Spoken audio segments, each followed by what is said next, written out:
here we have Sam Keene and Patricia Jeung, and we are obviously all in our respective homes right now because of the shelter-in-place order.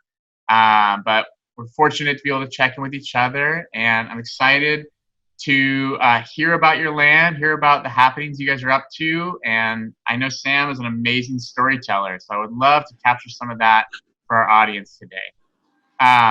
So first off, maybe why don't you guys introduce yourselves? Well, I'm Sam Keene, and what should I say? Well, I acquired this land 33 years ago, and then Patricia came and moved in and graced it with her energies and insight and all. It's really interesting to me because I'm just celebrating 5 years of living here full time.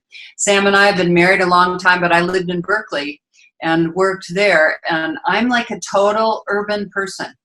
And so to be able to live here for 5 years and actually say at the end of 5 years, you know, I really love it here is a gift. Sam, I think, and you can speak for yourself, but I think this is your home and your place and the place in the world where you're most at home. I've learned how to be at home in a more isolated and not rural because we're so close to town, but in a more isolated place. You know, we're really a long way out for some people. And not for us so much, but for some people. And that's the blessing of it. And I really feel like this space, what Sam has given to the earth is the gift of living upon the earth in a gentle and open way that doesn't harm the earth like so many of our urban centers are doing. Yeah. Well, and let me say that I'm not a back to the lander. I'm not homesteading. That is not what I do. I mean, I'm fundamentally a writer and a philosopher. And where I think I come into the ecological thing is I believe that we cannot preserve something that we don't love. And we cannot love something that we cannot touch. And a lot of the problems of the ecological movement is that people get into it and get romantic, and they're going to go out on a camping trip once a year, and that's their involvement in nature. You can't do it. You have to live where your love is ultimately.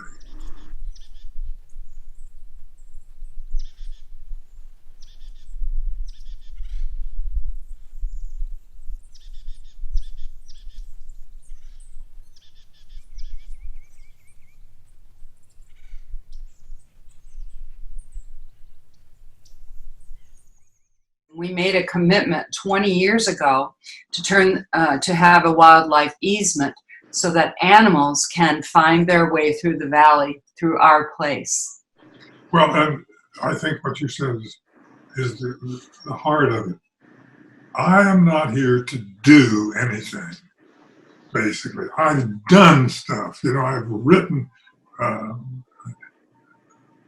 This is not the time in life when I'm going to be doing and doing and doing, even on the land.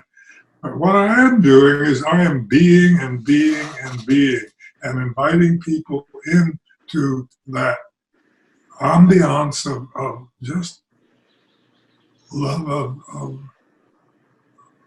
land. Of the land, because it is beautiful. Let me just say one thing. Every morning I wake up and I just look out there, and I can't believe it.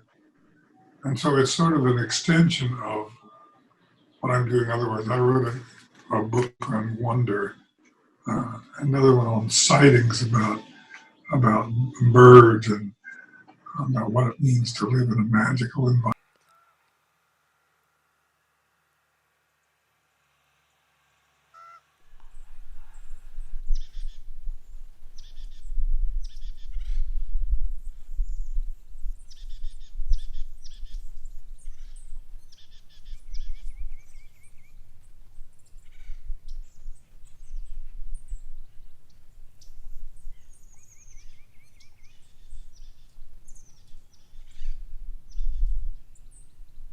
it's a jewel, and some people say that it was a volcanic cone. We live completely within in a enclosing valley, but that's another interesting thing. The land also goes with community. That this land was originally the Norbaum land. Old man Norbaum, the story is he lived for 40 years in sin with a Catholic lady, and she convinced him to give 800 acres, I think it was, to Father Dunstan, who was a Benedictine monk. And Father Dunstan moved on the land and made his monastery, the only one-man monastery in the world. It was owned by one man, and he came and lived there. And then he had to get some funding to start his monastery, and that's where we came on the line. Came in and were able to buy half of the land. It was 120 acres here, and so we bought half of it, and that's where we began our odyssey of moving up here. And there was nothing up here, and no road in, no electricity, we didn't know where we could get water, and that was the first years of finding the wherewithal to live here.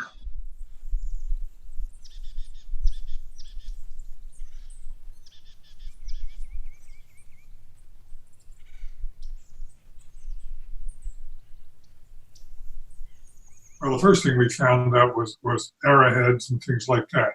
Down the lower part of our property, they used to sit and make arrowheads, and you could see these black flint things. Mostly they're thrown away. The old man said to the kid, "That's a lousy arrowhead, make it again." And then we found a big grinding bowl, about 18 inches across, with a pestle in it, and that's how they ground their acorn flour. And then we found another one, a smaller one, maybe 6 to 7 inches across, and again with a pestle if they ground the stuff. And then one day I was wandering way up in the hills here, and I found a rock half as big as this room, and there was a little spring and a little channel, and the water had been teased into that channel, and they sat there and ground their things right. I just said it was the squaws. The squaws just decided, don't carry those heavy things around. Just get there, get all your girlfriends, and come up, and you can grind acorn things and just talk. So that's up above our problem.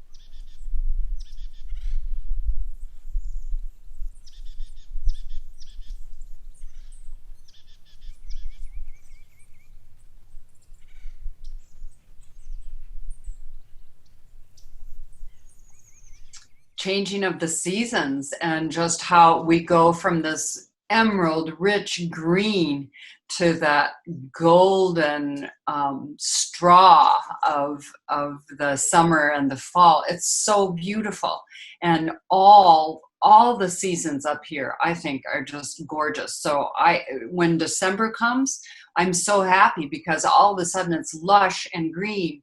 And even now with the new grass and the flowers growing, it's like spring. Mm-hmm. And we know that will slip so fast into summer.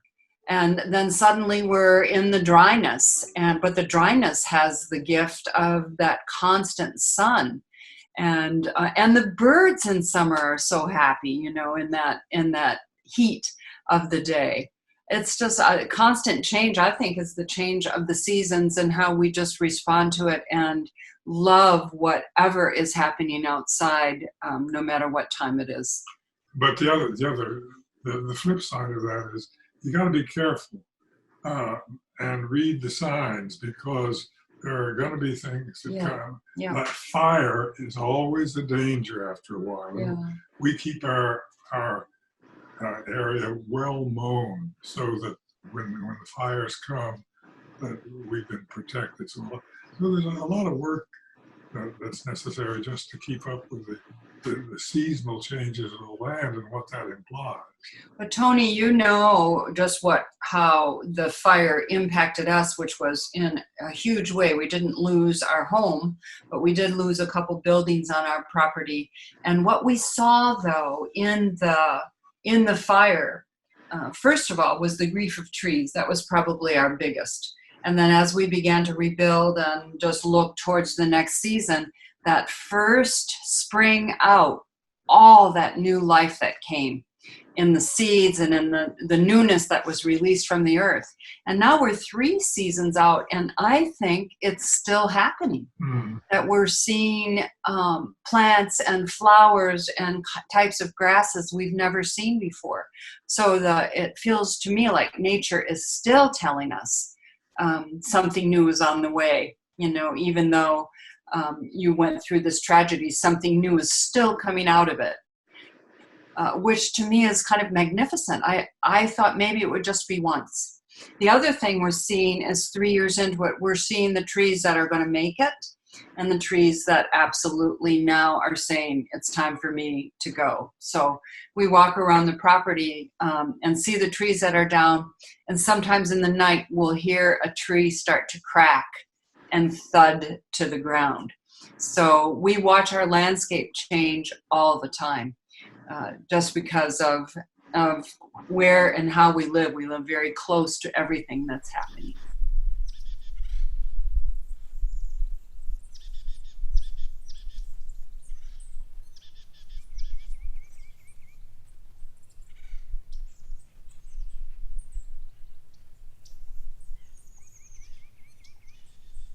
I'm up here to learn bird language and to teach them my language.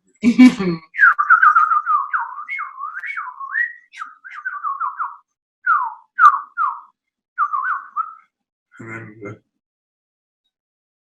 what else will I do? I imitate them, and they talk back. I've learned several. I can't do the wren. The wren is too fast.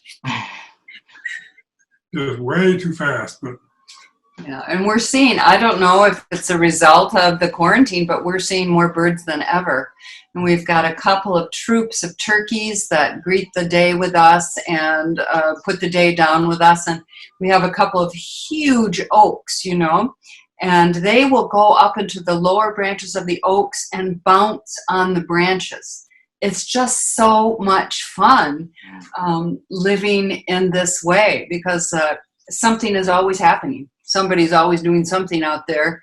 And we have sort of wraparound windows in the house, so we can go from one window to the next and see what's going on, always outside. And the other thing that we learned something from the fire.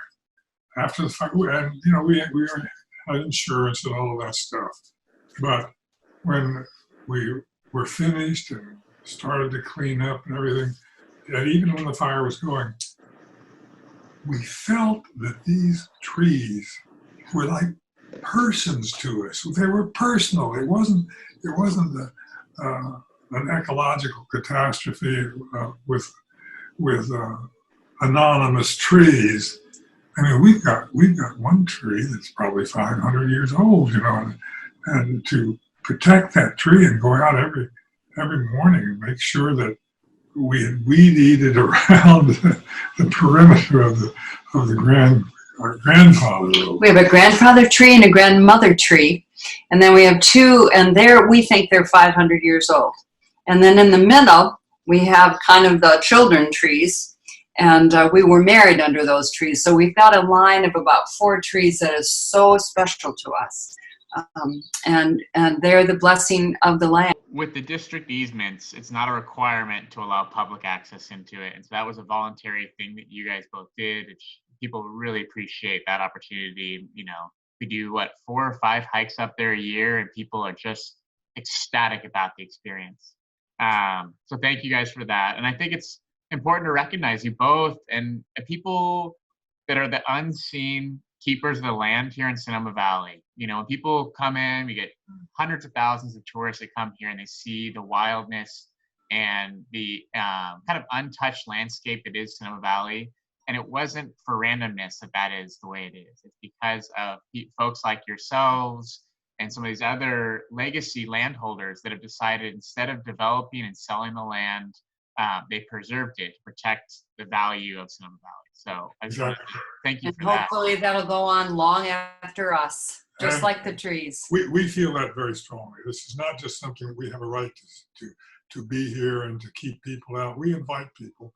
How grateful we are to the Ecology Center for having the walks up here. That it's another way for us to be thankful with other people for what we have and to be able to share it, to be thankful for the land. And we feel that when you all come up here, that's another, as you say, grace to the land, you know, that you love it. Tony, I know you do. You love it as much as we do, and then you bring that blessing and that grace on up to us. So our philosophy, if we have a philosophy, is this is here as a gift to us, and so many people who participate in this land with us, we really feel recognize the gift. Well, and respect the gift and want to contribute their gratitude. And this is shown specifically. We have here a trapeze school. We bring people up and they teach them trapeze school. And up the top part of this land is a monastery still. One monk, one nun, and they tend to silence is what they do.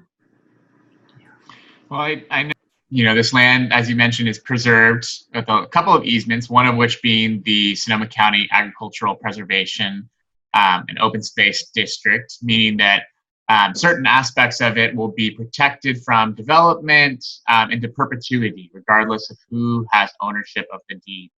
Can you say a little bit about where this land is located? Sure. At the end of Norbaum Road. So if you go up from the town square, if you head straight up west first, it turns into Norbaum Road, and we're at the end. We have people here who don't let others on the land and are very wealthy. As a matter of fact, we say that in Norbaum Road now, millionaires can't afford, can't buy up here now. You got to be more than that. And so that makes an extra obligation to share that and to encourage good stewardship. Yeah. The experience with the walks at your property was after the fires as a form of healing, seeing the landscape and watching the recovery. So I wanted to just ask you both is, how do you see, with all this trauma of the pandemic and wildfires, and just there's a lot on all of our plates right now, how do we use nature as a guide for healing that trauma? Well, first of all, we recognize that we are not dominant, that nature has its own way and its own way of healing itself and of pursuing life and liveliness. And so I think for many, many decades, you know, human beings saw themselves as dominant in the course of things. And the first thing I know is that I live under the realm of nature, and I am in nature rather than over nature. So I'm so grateful to, I don't know if I feel traumatized so much as I feel like I'm making an adjustment and learning gratitude and gratefulness as I make new adjustments. So I don't feel so traumatized as I feel there's another turning towards an appreciation of those things that once I took for granted. And also that, I mean, here we are, I say we're in a place where we're practicing the ultimate in social distancing. And, you know, just the world opens before us each day in such a profound and beautiful way. I feel like I'm making new friends and experiencing another way to live and being reminded every day to live with gratitude and open-heartedness. And you're not in nature. You are nature. Nature's in you. Yeah. And I think that's very important. The realization that we are all in this together, and I don't mean just humankind. That that all sentient beings are in this, and that's I read. I'm a philosopher, so I get a lot of help from like Camus, who wrote the book on the plague, and where he came to realize that there's always a plague, that the natural world doesn't offer us perpetual security. And I remember Leopold, who wrote the first land ethic thing, and he was riding his horse in Arizona up on a top of a mountain, and there was lightning striking all around him, and he was very fearful. And he concludes the thing by saying, "It must be a poor life in which there is no fear." So we're not going to domesticate the trauma. We'll beat it back for a while, but trauma and all that evades our doing and making and controlling is always going to be with us. Always going to be with us. What I say is that I've been doing some lectures and things on a couple big corporation things, and what they wanted me to talk about was the conflict between two different paradigms. One is the old one of the myth of progress, and we're going to get ahead of it all. We're going to vaccine. We're going to do that. The other is the myth of connection. No, we're in a commonwealth of sentient beings that are not to be controlled.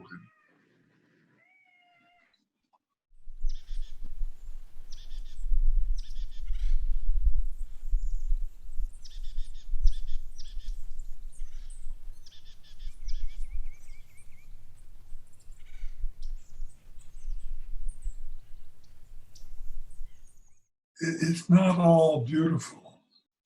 That our involvement in nature will also involve us in something that's terrifying, that we can't control.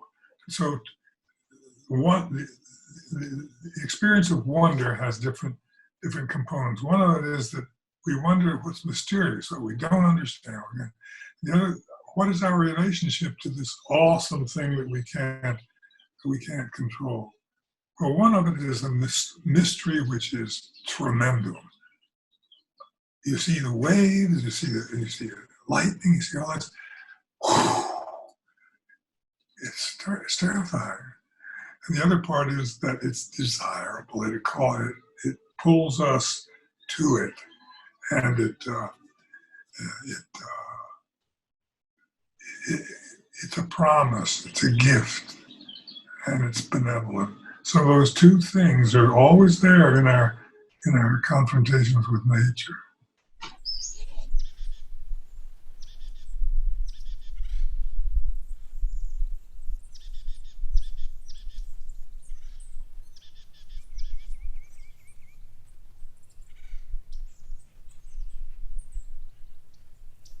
Now, if there's one thing that we're missing in the 21st century, it is the idea of a vocation. What gives us meaning? What calls to us in a deep sense of being? And what calls to us, nature literally calls to us. Martin Buber says that it's always, and Tillich says the same thing, that it's always calling to us if we would just listen. And our meaning in life, our vocation in life, has to do also with preserving and caretaking and rejoicing in being a part of everything Of life. Of life.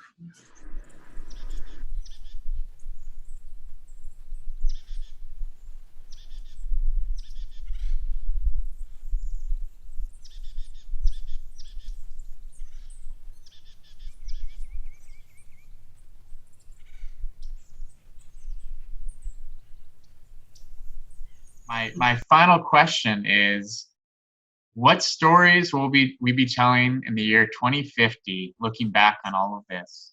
Oh, wow. I don't know, but you know, I do know this, that we've talked about, I used to work with Joseph Campbell a lot and worked on myth and stuff, and we've talked about the loss of myth and of story. And that's because we've lost place.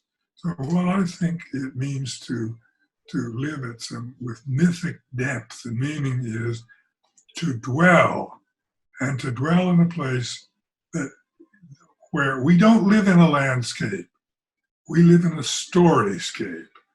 There's always a story. So that I live in with some mythical depth means that wherever I go, I can tell you a story about it. You want to hear the story about this rock and then how I found the spring? You like to hear this story over here about where my horse threw me off on the side of the road? Or would you like to hear the story of how Patricia and I got married under a 5,000 year or whatever it was, 500 year oak tree? I have a story to go with everything.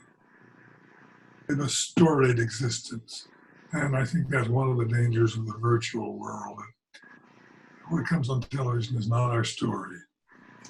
For me, so I think in 2015, my granddaughter will be 36 years old. And I think for them and for that generation, I think they'll say that was the year when everything changed. And I think that this really is a moment for us culturally, globally. I think it's a moment for us spiritually where we're seeing that we're not in charge, and we're being reminded in a profound way that this is not our world, that the world belongs, I think, to nature. I'm a Christian and a minister, so I would say that the world belongs to God. The creative impulse is what is alive and moving in the world. So I hope this is a moment where we remember that we're in tandem with each other and in tandem with everyone in the world, not just ourselves, that what we do affects what happens in Africa. What happened in China affected what was happening in Italy, so that we're global, and that we need to be responsible globally and caring globally. The great German mystic Meister Eckhart, somebody asked him about, what was the spiritual life was and how you, and he said, if you wake up every morning and say thank you, that's all the practice you need.